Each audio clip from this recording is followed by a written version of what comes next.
Martín y Mariana decidieron comprar una casa en el campo que cuenta con 25 hectáreas. La venta no solo incluyó el lote en la casa, sino además toda la cosecha, el ganado, los animales que estaban en los corrales y un tractor. Cuando Mariana llegó a la casa quedó encantada. Cuando ingresó quedó impactada por una gran mesa rústica de madera de roble antigua de grandes dimensiones que estaba en el comedor. Al salir de la casa había un horno de barro listo para preparar pan casero. El inmueble a su vez cuenta con una pequeña vivienda que Martín ha pensado en alquilar para que le genere una pequeña renta.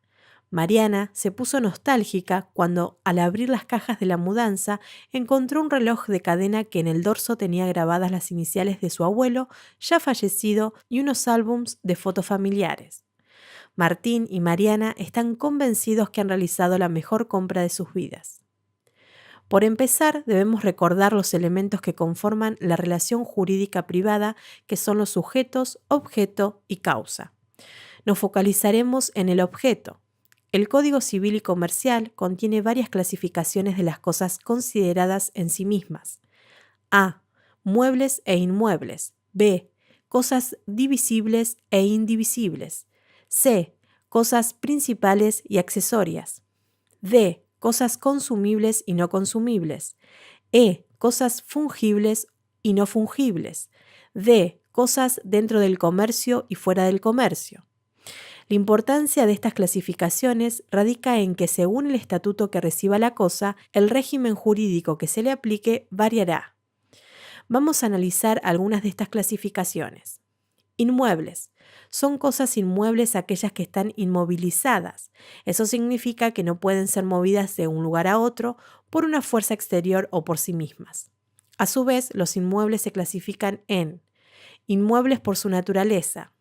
El artículo 225 los define. Son inmuebles por su naturaleza el suelo, las cosas incorporadas a él de una manera orgánica y las que se encuentran bajo el suelo sin el hecho del hombre. Retomando el caso del campo comprado por Mariana y Martín, podemos afirmar que son inmuebles por su naturaleza, el campo que está sembrado, es decir, la corteza terrestre. Ahora bien, si por ejemplo esa cosecha es separada del suelo, se convierte en cosa mueble, pues a partir de ese momento pueden ser desplazados de un lugar a otro. Inmuebles por accesión. El artículo 226 los define de la siguiente forma. Son inmuebles por accesión las cosas muebles que se encuentran inmovilizadas por su adhesión física al suelo, con carácter perdurable. En este caso, los muebles forman un todo con el inmueble y no pueden ser objeto de un derecho separado sin la voluntad del propietario. No se consideran inmuebles por accesión las cosas afectadas a la explotación del inmueble o a la actividad del propietario.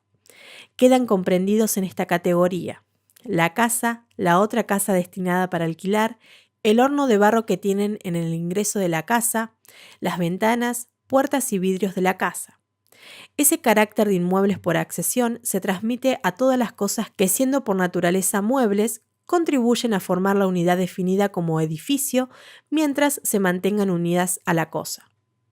Muebles. Son cosas muebles aquellas que pueden transportarse de un lugar a otro, sea por sí mismas, sea por una fuerza externa. Este concepto engloba las cosas que pueden transportarse fácilmente de un lugar a otro, movidas ya por una influencia extraña, como son los animales de granja y el ganado que se transportan por sí mismas, los álbums de fotos familiares, el reloj de cadena, todo el equipamiento del interior de la casa. Cosas consumibles y no consumibles. Dispone el artículo 231. Son cosas consumibles aquellas cuya existencia termina con el primer uso. Son cosas no consumibles las que no dejan de existir por el primer uso que de ellas se hace, aunque sean susceptibles de consumirse o deteriorarse después de algún tiempo. Así pues, existen dos clases de cosas consumibles. Las cosas que se extinguen con el uso de ellas se haga, como los alimentos. En este caso mencionamos al pan que Mariana va a hacer en el horno de pan. Las que dejan de existir para su propietario, como el dinero que tuvo que pagar Martín por el predio rural. Las cosas no consumibles no se extinguen con el primer uso, aunque puedan consumirse o deteriorarse por el uso más o menos prolongado, como los muebles de una casa, la mesa de roble antigua, por ejemplo. Fungibles y no fungibles. El artículo 232 reza: son cosas fungibles aquellas en que todo individuo de la especie equivale a otro individuo de la misma especie y pueden sustituirse por otras de la misma calidad y en igual cantidad. Por ejemplo, pensemos en los granos de maíz que están en el granero acopiados. Por el contrario, no son fungibles aquellas cosas que tienen características que las hacen únicas y por ende no pueden ser sustituidas por otras de características exactamente idénticas, como por ejemplo el reloj de cadena grabado con las iniciales del abuelo en el dorso, o la mesa antigua de roble rústicas con especiales características.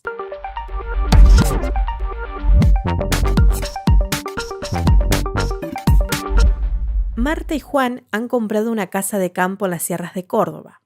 Son dueños además de un departamento en la ciudad de Córdoba, donde vive su hija Micaela con su nieto Julián. A su vez, son propietarios de 2 locales comerciales que se encuentran actualmente alquilados. Como Juan también es dueño de una empresa de ventas de insumos para computación y tiene muchos empleados a cargo, su amigo José en una charla de café le comentó que sería una buena idea proteger su patrimonio afectando sus bienes al régimen de protección de la vivienda. ¿Será factible la recomendación de su amigo? ¿En qué consiste este régimen de protección a la vivienda? La Constitución Nacional asegura el derecho al acceso a una vivienda digna, así como alude a la defensa del bien de familia. Artículo 14 bis, Constitución Nacional. Anteriormente al dictado del Código Civil y Comercial se encontraba este instituto regulado en la ley denominada Bien de Familia, Ley 14.394, desde artículos 34 a 50. En cuanto a la sanción del código, el legislador tuvo en cuenta las exigencias que demanda la sociedad actual y amplía el régimen de protección a fin de garantizar el derecho fundamental de la vivienda a toda persona humana, aunque no tenga familia, en respuesta a los cambios socioeconómicos y culturales de las últimas décadas. ¿Podrá José afectar la casa de campo y el departamento a este régimen? ¿Y los locales comerciales? No puede afectarse más de un inmueble, por lo que, si alguien es propietario único de 2 o más inmuebles, debe optar por la subsistencia de uno solo dentro del plazo que fije la autoridad de aplicación, so pena de considerar afectado el constituido en primer término. El inmueble afectado puede estar ubicado en una zona urbana o zona rural, por lo que José podrá afectar cualquiera de los 2 inmuebles al régimen, pero no los 2 a la vez, bastando que el elegido sea destinado a la vivienda. Conforme al artículo 256 del Código Civil y Comercial, puede también afectarse un inmueble rural que no exceda de la unidad económica de acuerdo a lo que prevean las reglamentaciones locales. Respecto de los locales comerciales, no podrá entonces afectarlos al régimen, ya que la ley indica como requisito que el bien debe estar destinado a la vivienda. Supongamos que ha decidido afectar su casa de campo, que es de gran valor, al régimen de protección. ¿Tiene que habitar Juan la vivienda que va a afectar? Sí, el propietario o al menos uno de los beneficiarios tiene que vivir en ella. Esto se conoce como habitación efectiva. ¿Podrá afectarlo de forma parcial o solo debe hacerlo por su totalidad? De acuerdo al artículo 244 del Código Civil y Comercial, puede afectarse un inmueble destinado a vivienda por su totalidad o hasta una parte de su valor. Es decir, que la ley permite una protección parcial a quien posee un inmueble de gran valor, lo que por un lado asegura la vivienda y por otro evita el abuso que significa proteger la vida lujosa del deudor mientras su acreedor no puede cobrar lo que es legítimamente debido. La afectación se inscribe en el registro de la propiedad inmueble. ¿Quién puede solicitar la protección de la vivienda? El propietario, el juez en caso de divorcio o cuando se termina la convivencia, cuando existen beneficiarios incapaces o con capacidad restringida y mortis causa por testamento. ¿Quiénes pueden ser beneficiarios? Según el artículo 246 del Código Civil y Comercial, son beneficiarios del régimen las siguientes personas: el constituyente, en este caso Juan, su cónyuge, Marta, los ascendientes o descendientes del constituyente, en este caso Micaela, su hija. En caso de que el constituyente no tenga cónyuge, conviviente ascendientes ni descendientes, pueden ser beneficiarios los parientes colaterales siempre que convivan con él. ¿Podrá Juan vender la casa de campo afectada al régimen sin la conformidad de Marta su esposa? No podrá. El artículo 250 del Código Civil y Comercial al respecto dispone que el inmueble afectado no puede ser objeto de legados o mejoras testamentarias. Si el constituyente está casado o vive en unión convivencial inscripta, el inmueble no puede ser transmitido ni grabado sin la conformidad del cónyuge o del conviviente. Si éste se opone, falta, es incapaz o tiene capacidad restringida, la transmisión o gravamen deben ser autorizados judicialmente. Si Juan y Marta quisieran mudarse nuevamente a la ciudad comprando una nueva casa, atenta a los problemas de salud de Juan. ¿Podrían sustituir la vivienda de campo por la nueva adquirida en la ciudad? Sí, y a ello la ley lo denomina subrogación real. Le brinda al titular de la afectación la posibilidad de sustituir el bien afectado, manteniendo su oponibilidad y efectos desde la fecha de la afectación del inmueble sustituido. ¿Cuál es la consecuencia principal que deviene de esta afectación? Una vez afectada la vivienda e inscripta en el registro de la propiedad, la misma se torna inembargable e inejecutable por deudas que contraiga su titular, aun en caso de concurso o quiebra e independientemente de cuál sea la causa de la obligación, si ésta es posterior a la afectación. Desafectada y cancelada la inscripción registral, la vivienda dejará de gozar de los beneficios que concede el régimen estudiado y, por lo tanto, la misma será ejecutable y embargable.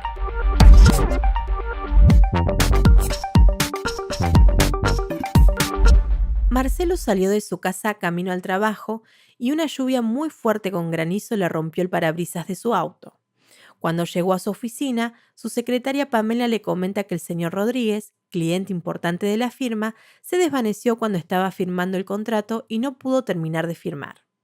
Cuando se dirige a la cocina para servirse un café, encuentra una caja de remedios escondida que en su interior tenía sedantes, por lo que se da cuenta que en realidad Pamela le agregó sedantes al café del señor Rodríguez para que éste no firmara. Luego escucha por detrás de una puerta a Martín, un colega, que en voz baja le decía a Pamela: «Vos sabés muy bien que si Rodríguez firmaba ese contrato, yo me iba a encargar que jamás vuelvas a trabajar en esta empresa». Una vez en su oficina lo llama a su jefe para una reunión, ya que necesitaban votar en la asamblea. Cuando se realizó la moción, Marcelo levantó su mano, indicando con ese gesto que votaba de forma afirmativa a la propuesta. Regresó a su casa y su esposa Natalia le contó que fue víctima de un asalto en el banco donde trabaja. Los asaltantes la tomaron del cuello y mientras le apuntaban con un arma, la obligaron a abrir la caja de seguridad para robar el dinero. En la historia de Marcelo y Natalia han sucedido varios hechos jurídicos. Los hechos jurídicos se clasifican en hechos externos o naturales y hechos humanos. Los primeros son aquellos en los que no interviene para nada la conducta humana. Los hechos jurídicos humanos pueden ser voluntarios o involuntarios. Se considera que son voluntarios si son realizados con discernimiento, intención y libertad.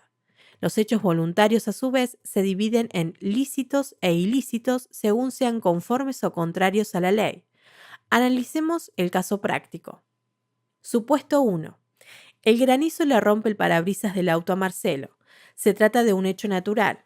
Estos, si bien son hechos en los que no intervino la voluntad del hombre, son jurídicos en tanto producen consecuencias para el derecho. En el caso del auto de Marcelo, las consecuencias jurídicas devienen del daño que se ha ocasionado y donde Marcelo deberá llamar a la aseguradora para que cubra el siniestro. Supuesto 2.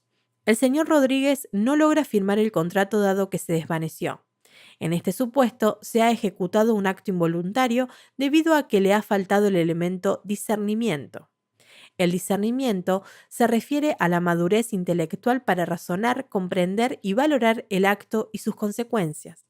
Se trata, en definitiva, de tener una conciencia cabal de nuestras propias acciones, de su conveniencia e inconveniencia, de su bondad o maldad, de su licitud o ilicitud. En el caso del señor Rodríguez, ha sido privado de la razón. Esta puede ser de dos clases: según la falta de razón refleje alguna clase de patología más o menos permanente, o bien un oscurecimiento del intelecto temporal o accidental y solo relacionado con el acto en cuestión. Estas circunstancias incidirán en los extremos a acreditar en un eventual juicio. Supuesto 3. Cuando Marcelo se entera de que Pamela ha sido amenazada para que coloque los sedantes. En este supuesto, el elemento que ha faltado es la libertad, ya que se encuentra amenazada y coaccionada por su compañero Martín. La libertad consiste en el imperio de sí, en la posibilidad de elección sin coacción, en la determinación propia, la independencia de la voluntad. Consiste en la posibilidad de elegir entre distintas opciones sin presiones de ninguna naturaleza. La libertad es afectada por el vicio de violencia, es decir, el acto es involuntario, ya que uno de los elementos, la libertad, tiene un vicio, intimidación. Supuesto 4. Cuando Marcelo debe votar. El hecho celebrado por Marcelo es realizado voluntario, ya que es realizado con discernimiento, intención y libertad, donde además la manifestación de su voluntad tiene ciertas particularidades. La voluntad jurídica debe manifestarse a través de un hecho exterior. Esta declaración positiva puede concretarse a través de 1. Manifestación verbal. La manifestación de la voluntad por medio de la palabra hablada. 2. Manifestación escrita. Esta se traduce en la exteriorización de la voluntad en un cuerpo de escritura que contiene la voluntad de quien la emite. 3. Manifestación por signos. Esta declaración consiste en la utilización de gestos o actitudes dirigidos a otro u otros respecto de determinados objetos, permitiendo lograr un significado único e inconfundible. Por ejemplo, como en este caso cuando Marcelo levanta la mano en la votación de una asamblea. 4. Manifestación tácita. La manifestación tácita de la voluntad resulta de los actos por los cuales se la puede conocer con certidumbre. Supuesto 5. Natalia es víctima de un robo. Aquí también estamos ante un caso donde el acto es involuntario, ya que existe un vicio de violencia, que afecta a la libertad. En este caso, existe violencia por fuerza irresistible. Excluye la voluntad mediante el empleo de coacción física o material consistente en una presión física irresistible o de malos tratamientos corporales, constriñendo al sujeto a obrar en determinado sentido o a dejar de hacerlo.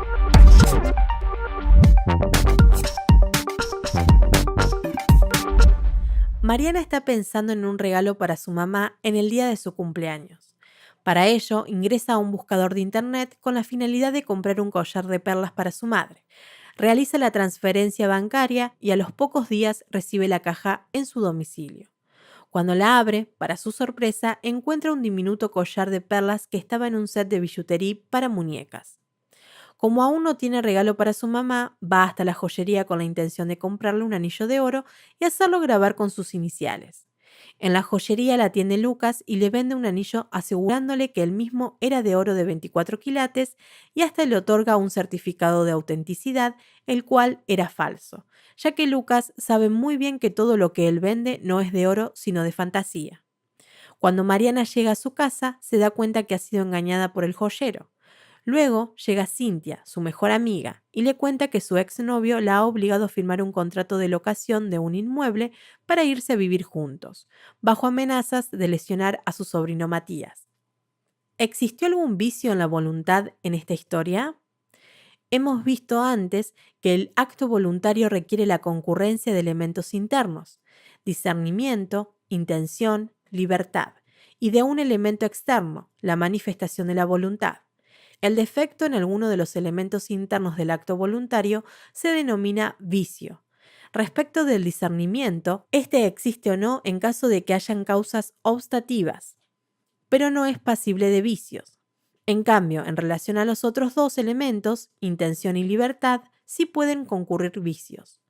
Así, respecto a la intención, pueden afectarla los vicios de error o ignorancia o el vicio del dolo. En estos casos no habrá intención. Respecto de la libertad, pueden concurrir la fuerza irresistible o la intimidación. Analicemos los supuestos del caso práctico. Supuesto 1. Mariana compra un collar de perlas en internet que resulta ser para muñecas. Se trata de un vicio de error. El error es el falso conocimiento o la falsa noción acerca de alguno de los elementos de las circunstancias vinculadas al acto que se ejecuta o a su régimen legal. Cabe distinguir entre error de derecho y error de hecho, según el falso conocimiento se dé respecto de una norma jurídica aplicable a una determinada situación o relación jurídica o se le dé un alcance distinto, o sobre las circunstancias o elementos fácticos que hacen al negocio o relación jurídica de que se trate. El error de derecho es inexcusable. El error de hecho, tal como ya referimos, es la falsa noción que recae sobre los elementos o circunstancias fácticas vinculadas al negocio o a la relación jurídica de que se trate. Este puede recaer en el contenido o presupuesto del acto, en la identidad de las personas, en la naturaleza o características de las cosas o en los hechos materiales constitutivos de la conducta. En el caso del collar de perlas, el error recae sobre el objeto del contrato, ya que la persona creyó comprar un collar de perlas de verdad cuando en realidad era un collar de perlas accesorio de muñecas. Supuesto 2. Venta del anillo de oro falso. En este caso, la voluntad se encuentra viciada por el dolo. Ello es así, ya hubo engaño por parte de Lucas, y si Mariana hubiera conocido que el anillo no era de oro, sino de fantasía, probablemente no hubiera celebrado ese acto jurídico, o bien hubiera pagado un precio inferior al pagado. En el caso planteado se trata de un dolo esencial.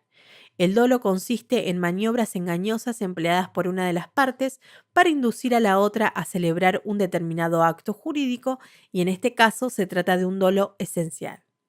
El artículo 272 del Código Civil y Comercial prevé el dolo esencial.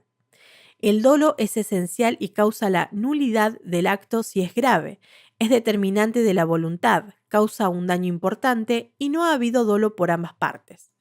Supuesto 3. Cintia es obligada a firmar el contrato bajo amenazas. En este caso, al celebrarse ese acto jurídico, la voluntad ha sido viciada por la violencia.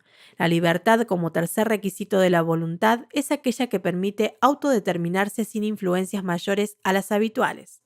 La violencia es la coerción que por distintos medios se emplea sobre una persona para obligarla a ejecutar un acto que no estaba dispuesta a realizar. La fuerza irresistible es la coacción física o material que suprime la libertad constriñendo al sujeto a obrar en determinado sentido o a dejar de hacerlo.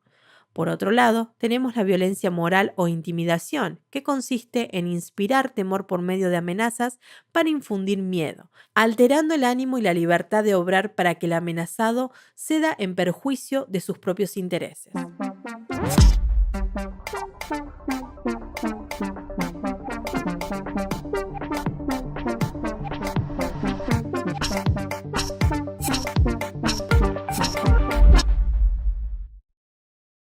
Luego de leer atentamente el resumen, la sentencia que se presenta sobre un caso de jurisprudencia relativo a la construcción de una casa en dos terrenos y su inscripción como vivienda familiar, se solicita que relacionen la problemática abordada en el mismo con los temas que se desarrollaron en el módulo 3 relativos al régimen de protección de la vivienda.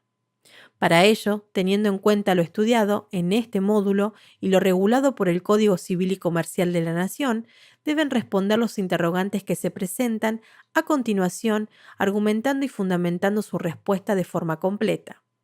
1. ¿Cuál es el objeto sobre el que puede recaer el régimen de protección? 2. ¿Cuál es el efecto principal de la afectación al régimen de vivienda? Para resolver la actividad propuesta es importante distinguir los conceptos elementales que permiten reconocer posibles soluciones jurídicas a situaciones problemáticas, construir la posible solución jurídica frente a situaciones problemáticas enmarcadas en el caso concreto, leer atentamente el resumen de la sentencia que se le presenta a los fines poder relacionar su contenido con los conceptos estudiados en el módulo. Luego de realizar las lecturas sugeridas y de analizar el caso presentado, es posible responder las preguntas. Podemos afirmar respecto a la pregunta 1 que el objeto es un inmueble destinado a vivienda, por su totalidad o hasta una parte de su valor. No puede afectarse más de un inmueble. Si alguien resulta ser propietario único de dos o más inmuebles afectados, debe optar por la subsistencia de uno solo en ese carácter dentro del plazo que fije la autoridad de aplicación, bajo apercibimiento de considerarse afectado el constituido en primer término. La afectación se inscribe en el registro de la propiedad inmueble según las formas previstas en las reglas locales y la prioridad temporal se rige por las normas contenidas en la Ley Nacional del Registro Inmobiliario. Respecto a la segunda pregunta, podría afirmarse que la afectación de un inmueble al régimen legal es inoponible a los acreedores de causa anterior a esa afectación y oponible a los de causa posterior, con excepciones: obligaciones por gastos del inmueble, impuestos, tasas y contribuciones que lo gravan directamente, obligaciones con garantía real sobre el inmueble, deudas alimentarias a cargo del titular a favor de sus hijos menores o incapaces, deudas por construcciones o mejoras realizadas en la finca.